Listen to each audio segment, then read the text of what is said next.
Hey folks, walk with me.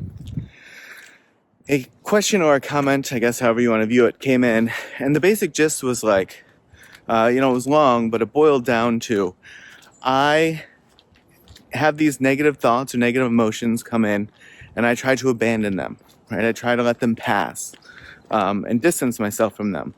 But what I find is it actually only makes them worse over time.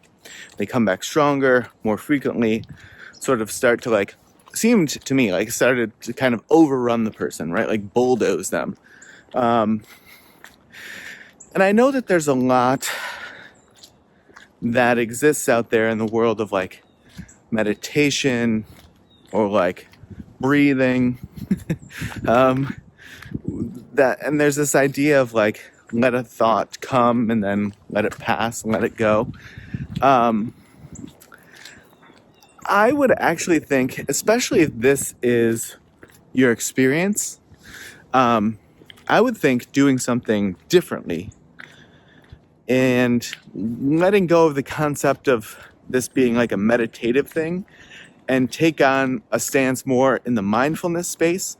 You know, what really comes to mind is Thich Nhat Hanh's idea of offering a space, offering comfort to your negative thoughts, feelings, emotions, and giving them a home and finding out how to take care of them. But first you have to give them a home. And so this is very much the opposite of just letting that thought pass through.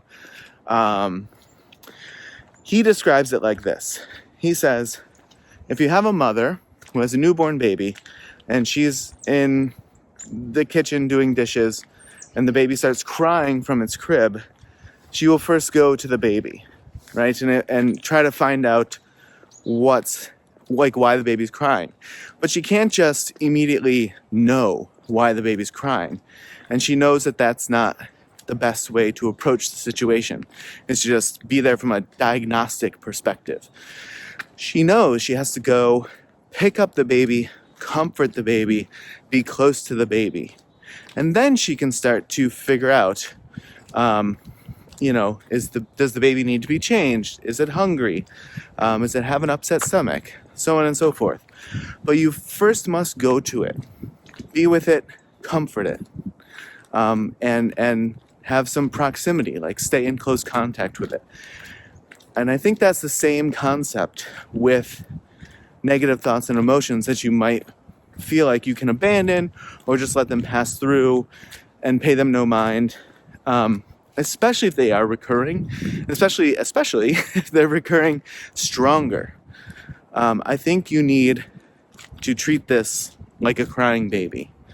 I think you need to go to this, say, okay, I see that I am tremendously sad right now. I see that I am in despair right now. I see that I am angry right now.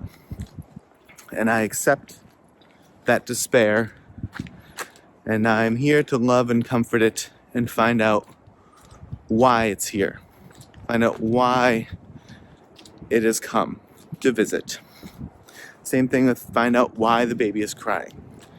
Right? But you do have to first say, okay, I'm going to give this thing space, and not space to distance myself from it. I'm going to give it a home to exist with me, and I'm going to stay near it, and my effort is going to be to accept it and then to find out why. Because there isn't just despair for despair's sake. Why is the despair here? What is it trying to say to me? What does it need? And how can I provide what's needed in a way that aligns with my life and the way in which I want to approach certain things? So that would be my 2 cents on that front. Give that a shot. If this resonates with anyone or they try it and it does or doesn't work, I would certainly be interested to hear that and kind of go from there. All right, folks. Well, if you watched or walked this far, I certainly appreciate it. And as always, I will see you in the next video.